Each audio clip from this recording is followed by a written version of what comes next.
bendición estar hoy reunidos alabando a nuestro gran Dios.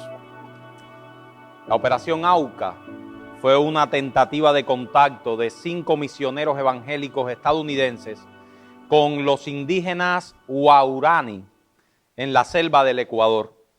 Los Waorani, a quienes los quechuas llamaban también AUCA, significado salvajes o enemigos, eran una tribu aislada conocida por la violencia contra su propia gente y contra los extranjeros que ingresaban en su territorio.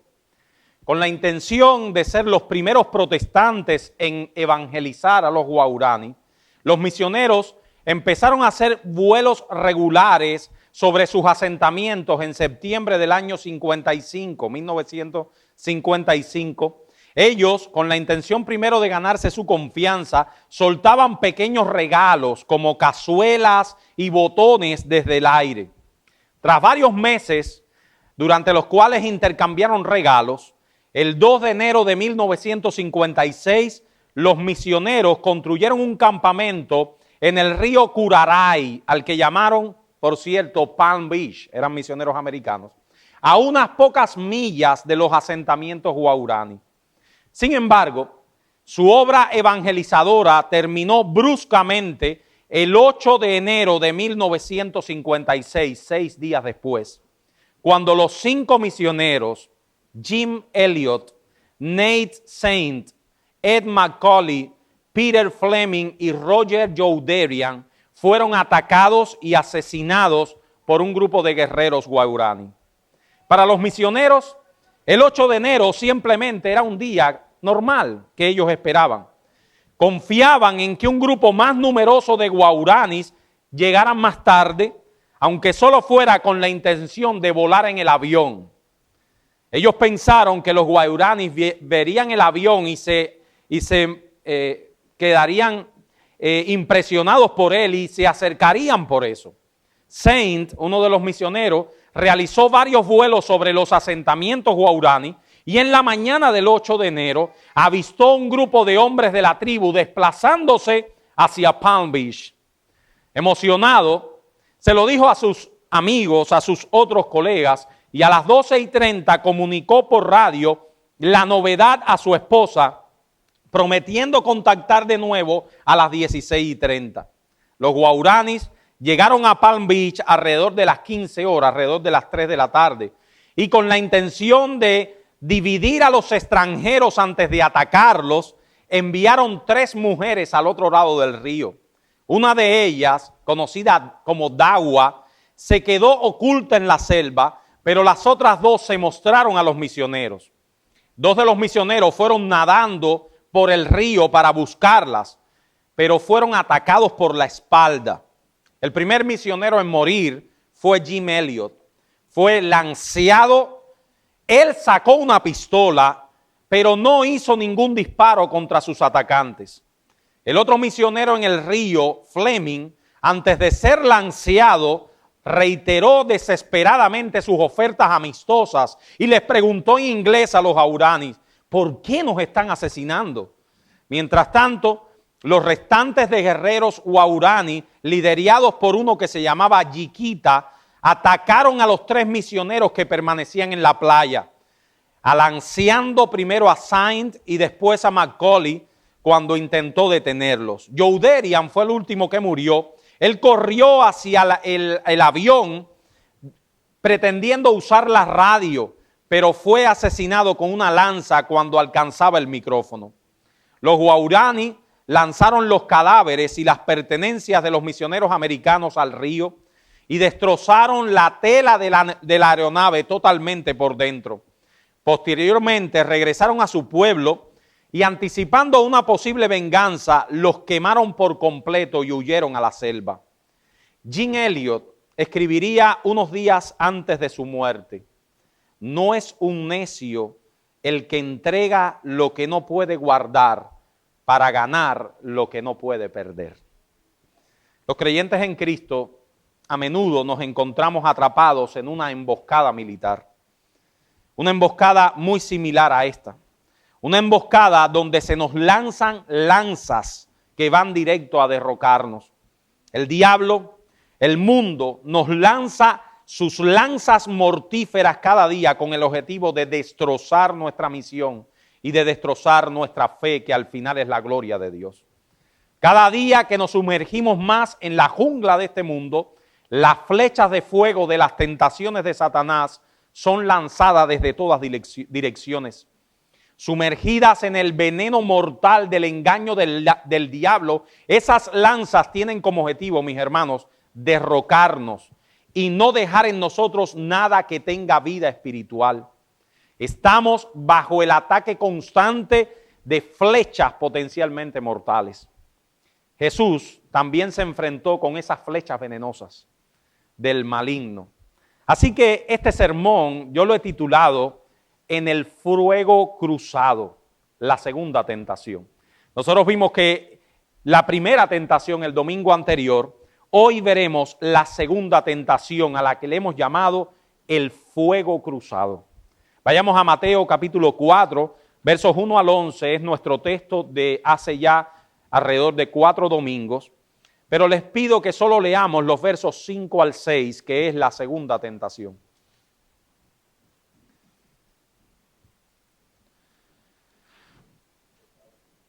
Mateo capítulo 4, versos 5 al 6, dice así: Entonces el diablo le llevó a la santa ciudad y le puso sobre el pináculo del templo. Y le dijo: si eres hijo de Dios, échate abajo, porque escrito está: a sus ángeles mandará acerca de ti, y en sus manos te sostendrán, para que no tropieces con tu pie en piedra. Jesús le dijo: escrito está también: no tentarás al Señor tu Dios. Antes de analizar con detalles esta segunda tentación, quiero darles un dato curioso que yo descubrí. Y creo que, no sé por qué lo descubrí por primera vez, pero lo descubrí. El orden de las tentaciones que está en Mateo no es el mismo de Lucas.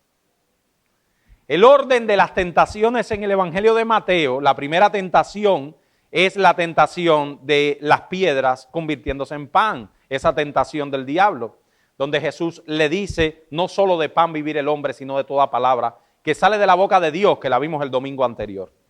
La segunda tentación en Mateo es esta, de llevarlo a la ciudad santa y tentarlo a saltar del pináculo del templo. Sin embargo, en Lucas, la segunda tentación no es esta.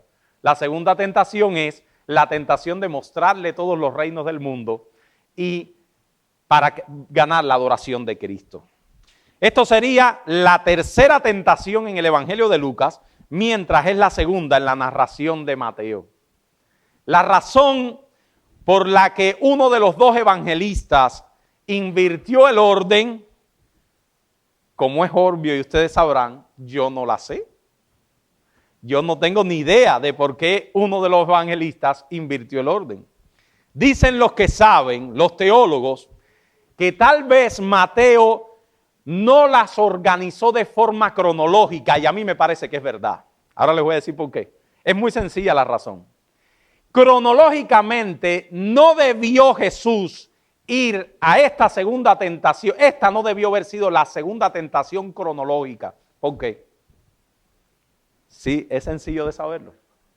Porque Jesús estaba en el desierto y cronológicamente no tiene no es muy natural que el diablo haya tomado a Jesús del desierto y lo haya llevado ¿a dónde? ¿Dónde se ocurrió esta segunda tentación? En Jerusalén, en la ciudad santa. Dice que lo llevó a la santa ciudad. Y no tiene como mucho sentido que el diablo lo haya llevado a la santa ciudad y después lo haya regresado nuevamente al desierto para la tercera tentación. Es más natural lo que Lucas nos comenta cronológicamente, que Jesús recibió las dos primeras tentaciones en el desierto y en la tercera tentación fuera llevado a Jerusalén. Y así terminó el tiempo de prueba. Parece más natural. ¿Por qué Mateo lo hizo así? Yo lo sé, tampoco yo lo sé. Los teólogos que creen que lo saben todo, dicen que probablemente Mateo no estaba tan interesado en la cronología como en la significación del mensaje. ¿Por qué, mis hermanos? Porque la tentación más grave de todas, ¿cuál es? Es la tercera tentación. Hermanos, lo más grave que Satanás podía pedirle a Cristo era que le adorara. ¿No es verdad? Entonces Mateo, para darnos el sentido de las cosas, quiso dejar para el final la gravedad de pedirle a Satanás ya al final que se postrara delante de sus pies. Pero eso son solamente especulaciones. El hecho es que no lo sabemos. Aunque yo quise decírselos acá porque estamos estudiando el texto. Y así nuestra iglesia estudia los textos de la Biblia. Los estudia con sinceridad y tratando de traer la exégesis del pasaje tal como nos la revelan las Escrituras. Vayamos sin más nuevamente a la tentación. Entonces el diablo le llevó a la santa ciudad y le puso sobre el pináculo del templo. Y le dijo, si eres hijo de Dios, échate abajo, porque escrito está, a sus ángeles mandará acerca de ti y en sus manos te sostendrán para que no tropieces con tu pie en piedra. Este sermón tiene como las flechas de los Aucas tres grandes puntos. Una primera flecha, un primer misil, una segunda flecha y una tercera. ¿Cuál es la primera flecha que Satanás lanza contra Cristo? El primer misil. ¿Ustedes saben cuál es? La presión del grupo. El diablo lo cogió y se lo llevó de la intimidad del desierto y lo llevó a Jerusalén. Eso no lo entendemos solamente haciendo una lectura a vuelo de pájaro. Tenemos que hacer una lectura profunda. La ciudad de Jerusalén era una ciudad sumamente poblada y lo que el diablo quería es poner una prueba delante de la multitud. Mientras que las otras dos tentaciones ocurrieron en la soledad del desierto, esta tentación fue completamente diferente. Ocurrió en el ajetreo y en el bullicio de la ciudad santa de Jerusalén. Probablemente ante cientos de espectadores, esta fue, hermanos, el pináculo del templo. El templo es el lugar más importante de Jerusalén. Obviamente, lo menos que Jesús tendría allí eran 100 personas viéndolo. Esa fue una tentación para hacerlo sentir presión social. Esa misma presión que se le pidió cuando se le dijo que si era el Hijo de Dios se bajara de la cruz. La misma presión. Poder de multitud lo llamaríamos hoy. Presión de grupo. Ante una multitud podemos sentir esa presión que nos lleva a decir o a hacer algo con el fin de buscar aceptación de los demás. Se cuenta que un grupo de amigos en el norte de este país hicieron un reto de saltar sobre la capa de hielo en un lago helado. Un niño de 9 años, impulsado por sus amigos del grupo, comenzaron a saltar arriba del hielo. Este niño, estimulado por sus amigos que gritaban desde la orilla, más fuerte, salta más alto. Luego, trágicamente, la superficie de hielo se agrietó y cayó al agua del frío lago, donde murió de hipotermia delante de sus amigos. Todo porque quería ganarse la aprobación de la multitud. La dinámica de la influencia de los grupos sobre nosotros es terriblemente trágica en muchas ocasiones. Los más jóvenes tienen la tendencia a sentir mucho la presión del grupo. El objetivo de sentirse incluidos llega a ser algo importante en los adolescentes, en los jóvenes. Mis hermanos, las influencias humanas pueden ser usadas por el diablo para dañar nuestras vidas. También estas influencias pueden hacer mucho bien a nuestras vidas cuando son influencias y grupos de calidad que nos influencien a la santidad. Jesús fue llevado por el diablo a la multitud observante de Jerusalén. Esa fue su primer misil. ¿Cuál es el segundo misil? La segunda flecha que el diablo lanza sobre Jesús. La segunda flecha también la dice el pasaje, mis hermanos, y es el orgullo. El orgullo. Esa es la tentación de hacerte alarde de la posición o el privilegio. Eso era lo que el diablo estaba tratando de buscar en Jesús. Miren lo que le dice. Lo puso sobre el pináculo del templo y le dijo, ya que eres hijo de Dios, lánzate. Ya que eres hijo de Dios, tírate. Usa tus privilegios. El punto exacto donde está el punto más alto del templo el vértice más impresionante de la azotea, no se sabe. Aunque se cree que fuera el lado del templo que tenía las vistas hacia el valle de Cedrón. El historiador judío Josefo, del cual sabemos muchísimas de las cosas de la vida judía, lo llamó a esta altura una altura vertiginosa, a unos 450 pies de altura desde el suelo. Satanás tentó a Cristo a elevarse por encima de todos y a demostrar su grandeza delante de todos al lanzarse de allí. Vamos, usa tu privilegio, lánzate. Dice MacArthur comentando esta segunda tentación. Ante los ojos de muchos judíos, que Jesús hubiera seguido la sugerencia de Satanás habría sido prueba segura de su condición mesiánica. ¿No se han puesto a pensar en eso? Ante los ojos de los judíos, si Jesús se hubiese tirado y el Padre le hubiera salvado de no caer en la roca, eso hubiera sido una prueba segura de su condición de Mesías.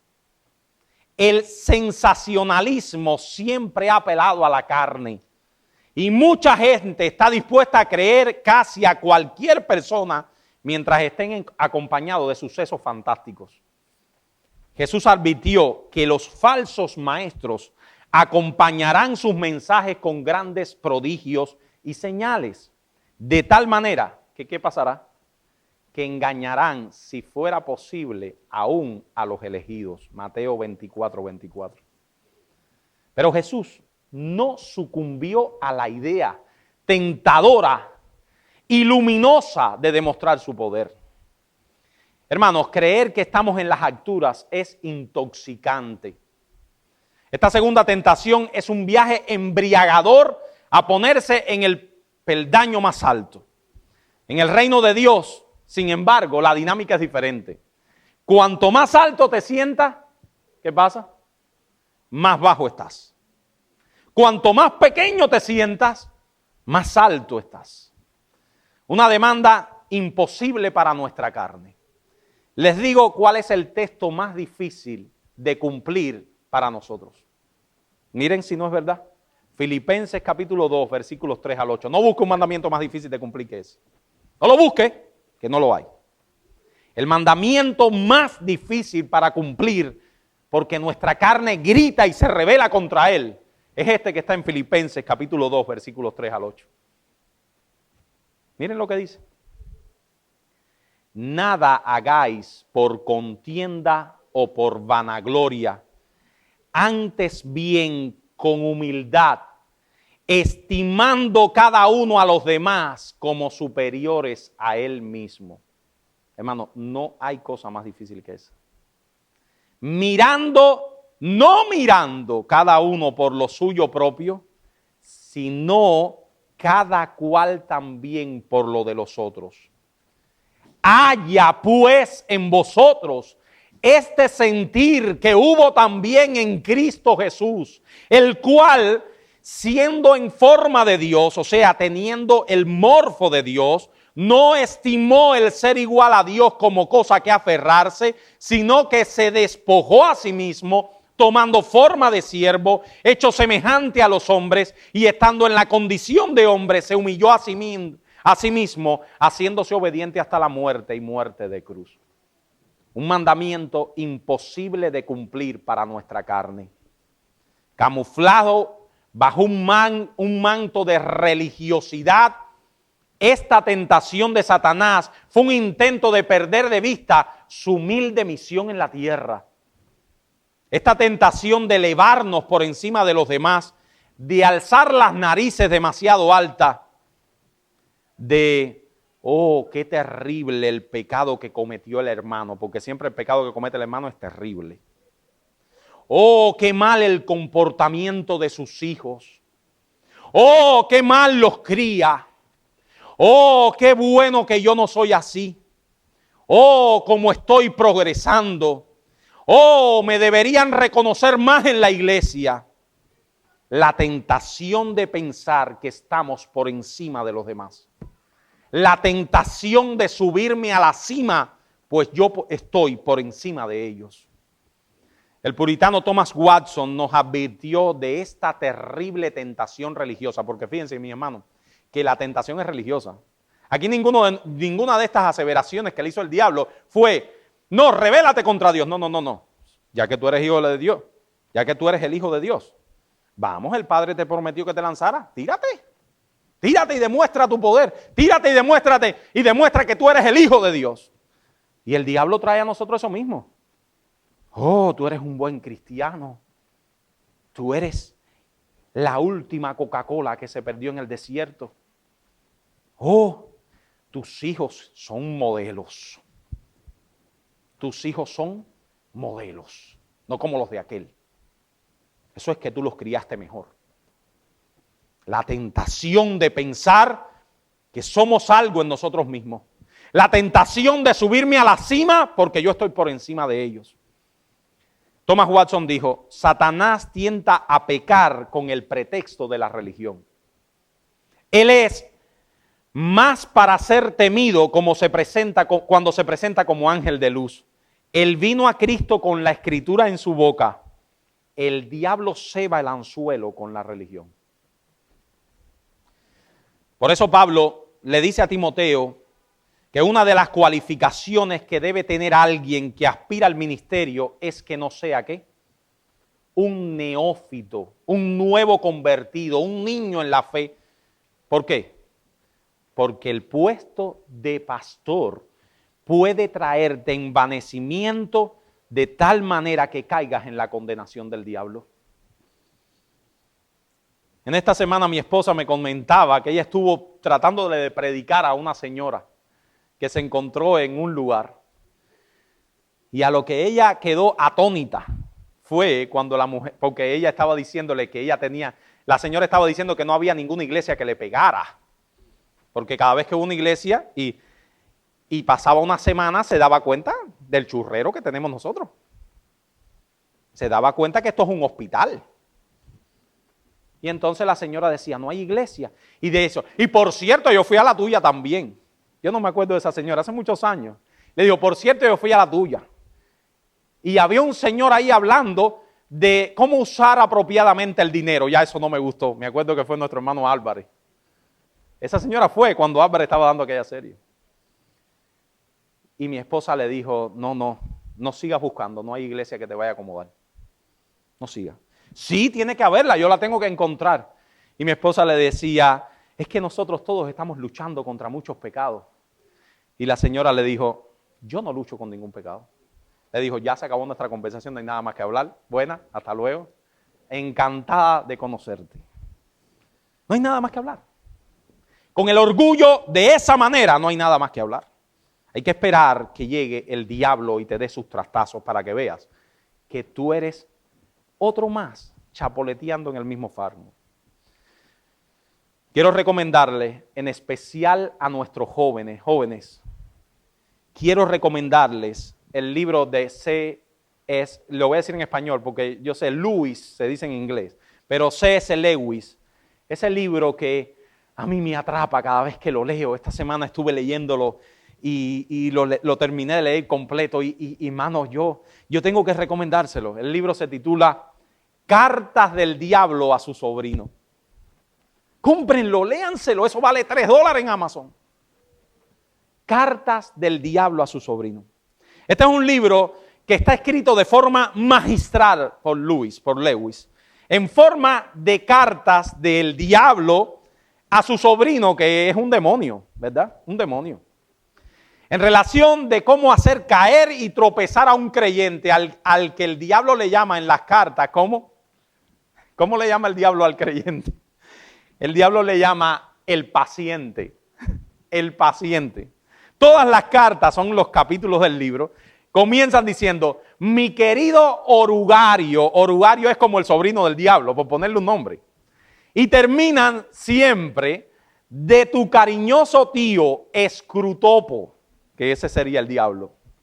En la carta número 14, miren lo que le dice Escrutopo, que es el diablo, a su sobrino Orugario de cómo hacer caer al paciente. Solo veo una cosa que hacer por el momento. Tu paciente se ha hecho humilde. ¿Le has llamado la atención sobre este hecho? O sea, el paciente está muy humilde. Llámale la atención de que es humilde. Todas las virtudes son menos formidables para nosotros una vez que el hombre es consciente de que las tienes. Pero esto es particularmente cierto de la humildad. Hazle saber que es humilde. Cógele en el momento en que sea realmente pobre de espíritu y métele de contrabando en la cabeza la gratificadora reflexión. ¡Caramba, qué humilde soy! Y casi inmediatamente el orgullo de la humildad aparecerá. Si se percata de este peligro y trata de ahogar esta forma de orgullo, hazle sentirse orgulloso de su intento. Y así tantas veces como te plazca. Sigue diciendo más adelante, no le puedo leer el capítulo completo. Nuestro éxito en esto se basa en confundirle. Trata de hacerle cada vez más orgulloso de ser cristiano. Lo que necesitas es mantener constante esa sensación de autofelicitación, interfiriendo todos sus pensamientos y no dejarle nunca de hacerse la pregunta, ¿de qué? Y no dejarle nunca hacerse esta pregunta, ¿de qué precisamente me estoy felicitando? Hermano, esa es una táctica de Satanás.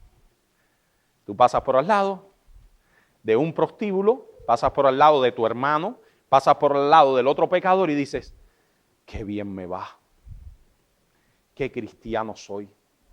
Eso es que no hizo el devocional como yo. Ese es mi querido Escrutopo, hablándole a Orugario para que te lo meta en la cabeza. Romanos 12:3 dice, digo pues por la gracia que me es dada a cada cual que está entre vosotros, que no tenga más alto concepto de sí que el que debe tener, sino que piense de sí con cordura, conforme a la medida de fe que Dios le dio. Que piense de sí con cordura. La Reina Valera dice así, que piense de sí con cordura. Realmente es que piense de sí con buen juicio.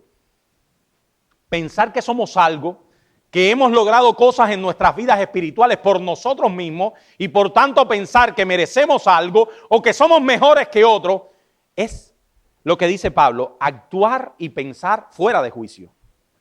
¿Y saben cómo se le dice a alguien que perdió el juicio? ¿Cómo se le dice a alguien que perdió el juicio? Que es un loco, Porque mis hermanos, cuando tú tienes más alto concepto de ti del que debes tener, estás perdiendo el juicio. Estás actuando con locura, porque todo te ha sido dado por gracia. Todo. Así que hemos visto los dos primeros misiles o flechas lanzadas por Satanás. La flecha de la presión social, la flecha de sentirse orgulloso. Y el tercer misil es muy interesante, es el misil o la flecha de la presunción. Si eres hijo de Dios, échate abajo, porque escrito está, a sus ángeles mandará acerca de ti y en sus manos te sostendrán para que no tropieces con tu pie en piedra. Es la tentación de poner a prueba a Dios. ¿Qué le dijo Satanás? Vamos a llevarlo a nuestro lenguaje. Ve, dale, pon a prueba a Dios. Él te lo dijo, Él te dijo que Él te va a socorrer, ponle a prueba.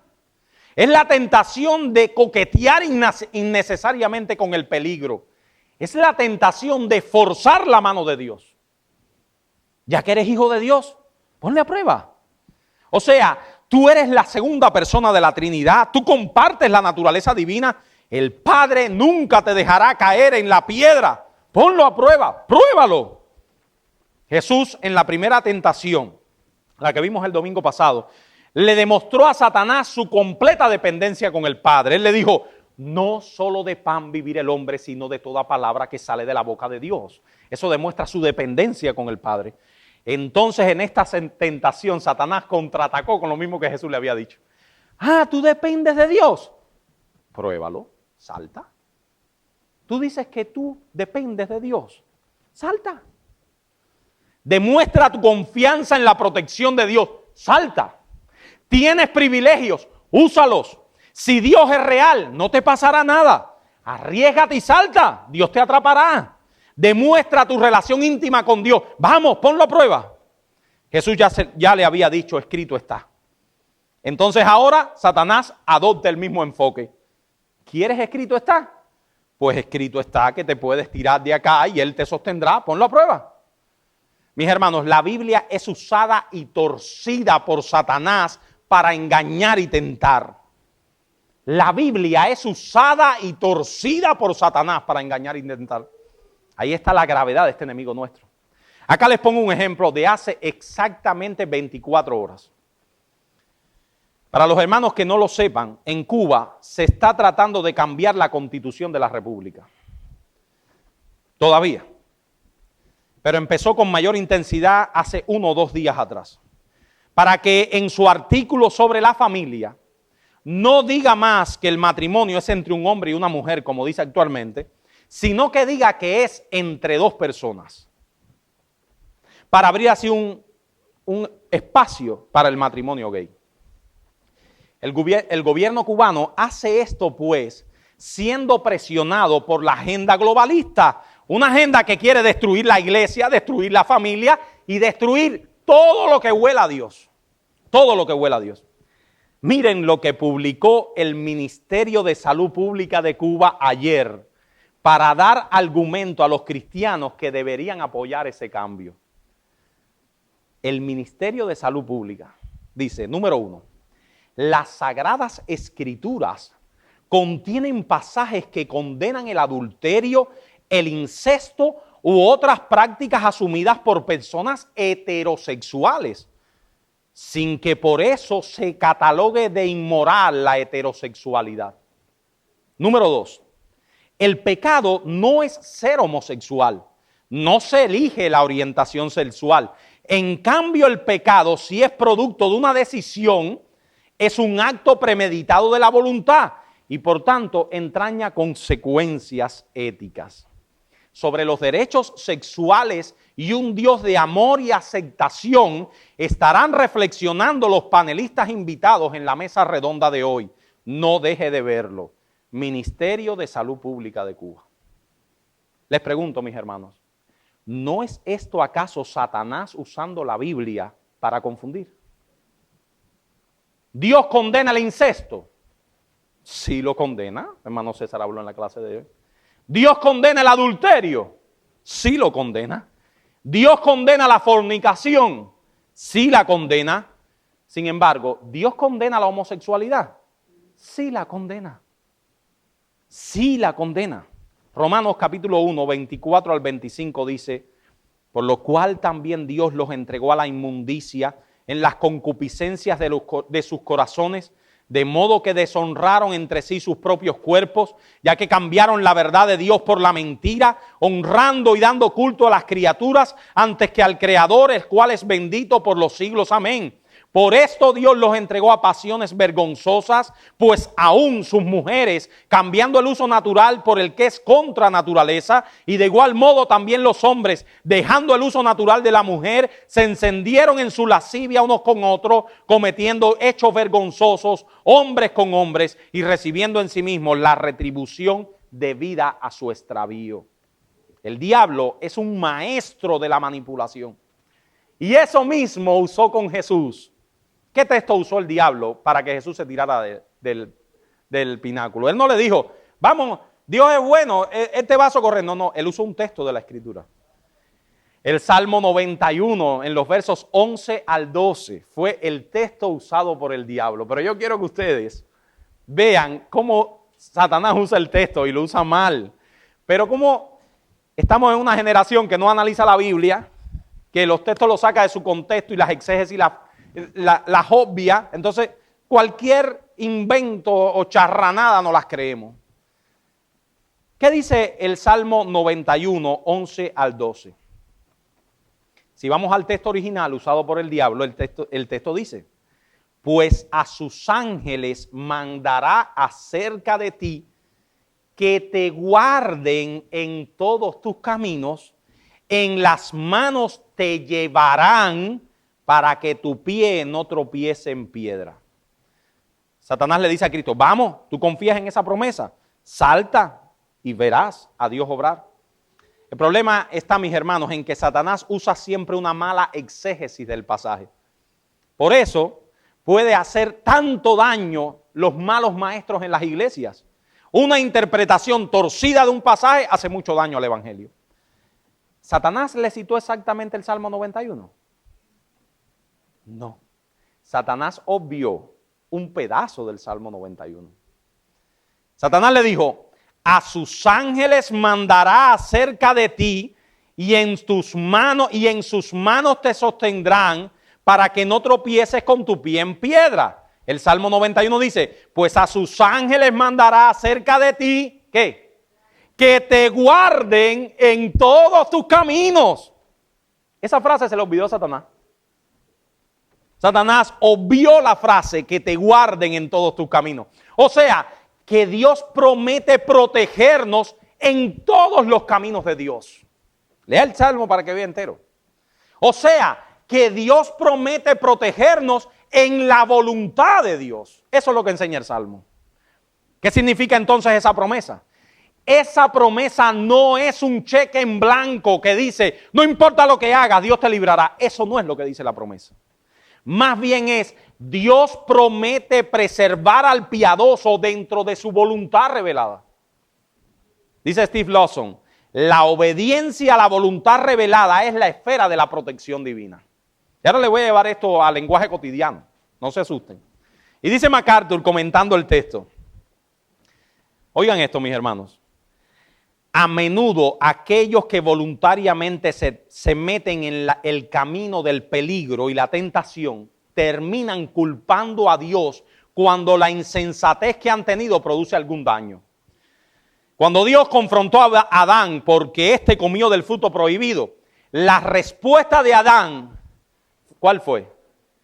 Fue culpar más a Dios que a su propia esposa. Dice Adán en Génesis 3:12: la mujer que me diste por compañera me dio del árbol y yo comí. Al final, ¿quién es el culpable? Según Adán. Dios. ¿Para qué me diste a la mujer? ¿Para qué me la diste? Tú fuiste el que me diste a la mujer. Por lo tanto, tú eres el causante de mi pecado. Era verdad que Eva le dio del fruto a Adán, pero puesto que Dios le entregó Eva a Adán, la dinámica de Adán fue muy sencilla. Esa fue su exégesis. La culpa era sobre todo de Dios, de acuerdo con la lógica pervertida de Adán. Nuestra necesidad no es probar la fidelidad de Dios, sino demostrar la nuestra, dice MacArthur, confiando en Él para determinar y suministrar nuestras necesidades según su propia voluntad. Salta, Dios te agarrará. Algunas personas optan por no tomar medicamentos. ¿Creen que Dios los sanará? Y se niegan a ver al médico, y entonces cuando viene la enfermedad y la muerte, ¿qué hacen? Culpan a Dios. Culpan a Dios. Otras personas optan por no tener seguro. Dios pagará todas las facturas médicas, o Dios se ocupará de mi familia cuando yo me muera. Sin embargo, cuando enferman o se mueren, su familia queda desprotegida y traen una gran carga a su esposa y a sus hijos. Otros se escudan en la soberanía de Dios para dejar de orar o predicar el evangelio. Si de todas formas Dios tiene todo bajo el control, ¿para qué yo voy a orar? Todo eso es una gran necedad. Quien pone a prueba es Dios a nosotros, no nosotros a Dios. Si nosotros ponemos a prueba a Dios, nos ponemos a un nivel superior a Dios, donde hacemos en nuestras diminutas mentes que Dios es servidor de nuestros caprichos. Probar a Dios es actuar de manera irresponsable. Y hermanos, esto lo digo, sé que puedo herir alguna sensibilidad de alguna visita que haya aquí. El sensacionalismo pentecostal es una superficial y simple enseñanza sacada de la mente carnal del hombre, no de las Escrituras. El sensacionalismo pentecostal es una superficial y simple enseñanza sacada de la mente carnal del hombre, no de las Escrituras. Los sensacionalistas pentecostales deberían entender que Dios no puede ser probado por un miserable pecador, que por más que se enfoquen en estas sensaciones, como lo de las supuestas sanidades a través de los milagreros, que piensan que Dios es su varita mágica. A través de los supuestos profetas que piensan que Dios es su bola mágica. O a través de los payasos que piensan que Dios es el director de la escenografía. Esta gente no entiende ni conoce al Dios que se revela en la Biblia. Para ellos, Jesús se debió tirar del pináculo del templo. Muchas de estas gentes sensacionalistas hubieran estado más que satisfechos con que Jesús se tirara. Eso traería un ¡wow! De la gente, ¡wow! En cambio, Dios se ha propuesto usar un método silencioso y sin luces en el escenario para atraer a la gente. ¿Cuál es? La locura de la predicación. Ese es el método de Dios. El método de Dios no es los espectáculos. Él se ha propuesto a través del método silencioso y sin luces del escenario traer a la gente a través de la locura de la predicación. Dice Pablo en 1 Corintios 1, 18 al 25, porque la palabra de la cruz es locura a los que se pierden, pero a los que se salvan, esto es, a nosotros es poder de Dios. Pues está escrito, destruiré la sabiduría de los sabios y desecharé el entendimiento de los entendidos.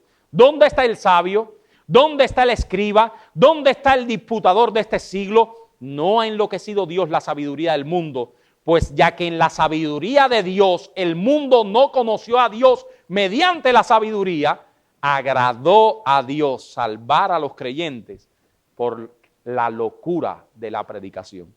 Porque los judíos, ¿qué piden? Señales. Y los griegos buscan sabiduría. Para los judíos ciertamente tropezadero, pero nosotros predicamos a Cristo crucificado. Para los judíos ciertamente tropezadero y para los gentiles locura, mas para los llamados, así judíos como griegos, Cristo es poder de Dios y sabiduría de Dios, porque lo insensato de Dios es más sabio que los hombres y lo débil de Dios es más fuerte que los hombres. Dice un escritor, en un intento de atraer grandes multitudes, muchas iglesias están optando por el pragmatismo. Eso significa lo que funciona. Y como resultado, comprometen el evangelio.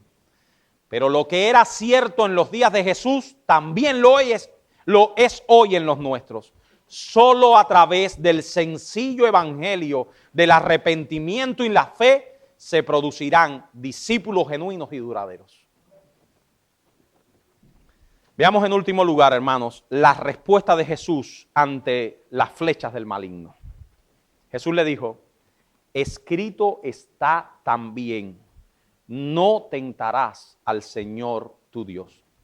Y hay al menos dos razones, yo tratando de meterme un poco más en el texto, hay al menos dos razones por las cuales, creo yo, Jesús se negó a participar del show que quería mostrarle Satanás.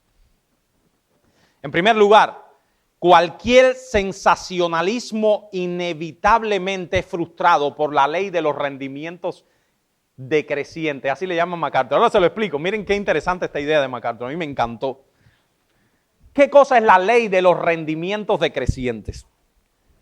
Más sencillo, las personas nunca se satisfacen, nunca. Quieren una señal más, un milagro más, un espectáculo más. Para haber mantenido su influencia en el pueblo mediante el uso de milagros, Jesús habría tenido siempre que producir sensaciones cada vez mayores. Seguidores amantes de las sensaciones y no de Dios. Eso es en lo que se ha convertido gran parte, cada vez más creciente del mundo evangélico de hoy. Voy a la iglesia a sentir cosas, a erizarme, a ver el show, a emocionarme con la música, a llorar con lo que se dice. Yo he visto esas iglesias enteras llorando, pero es muy interesante ese llanto. Lloran y lloran y lloran, y cuando se termina todo, oye, ahí ya no llora más nadie, más nunca. Mis hermanos, Jesús no está interesado en nada de eso. Jesús cambia el corazón. Es una obra interna que es obrada en lo íntimo, en la paz, en la tranquilidad de uno que oye la palabra, que cree y se arrepiente. Y en segundo lugar, más importante aún, Jesús no estaba dispuesto a poner a prueba a Dios. Probar a Dios es dudar de Dios. Y dudar de Dios es no confiar en Él. Jesús no estaba dispuesto a cuestionar o poner a prueba la misericordiosa providencia y amor del Padre. Mi hermano, ¿estás listo para dejar de coquetear con la tentación? Entonces, hazlo ahora mismo. Saca de tu vida todo aquello que ponga a prueba tu obediencia a Dios. Todo aquello que te haga irte de la voluntad revelada de Dios. Les cuento una última historia y con esto ya termino. No sé cómo se dice en inglés este nombre, pero se lo voy a decir en español y en inglés. Charity Allen, creo que Charity en inglés se dice Charity, no tengo mucha idea. Charity Allen era una joven de 17 años de edad, estudiante de la escuela High School de Artes Escénicas de Los Ángeles. Charity recibió una llamada una tarde del casting de la NBC. Una representante de una teleserie llamada Another World, Otro Mundo, le dijo que el programa estaba interesado en atraer a más adolescentes y por eso la estaban ya buscando para hacerle un casting. Aunque inicialmente Charity se mostró escéptica, aceptó hacer una audición para el papel. La directora del programa le gustó mucho lo que hizo ella y quería ficharla de inmediato. Ese mismo día le ofrecieron a Charity una casa propia en Manhattan, un tutor personal, una limusina privada con chofer y un salario de $20,000 a la semana. Charity le explicó a la directora que ella era cristiana y que ella no interpretaría ningún personaje que tuviera que ver con actos sexuales o drogas. Inmediatamente se enteró que los planes eran que su personaje tuviera una aventura con un muchacho y quedara embarazada en la serie. Charity tenía que tomar una decisión. Eso significaría fama, dinero, realización personal a costa de cambiar principios. Pero lo grande de esta chica es que prefirió decirle que no a todo sin siquiera pedir tiempo para pensar en ello. Ella ni titubeó. No. Probablemente Charity rechazó la oportunidad de su vida, dirían muchos.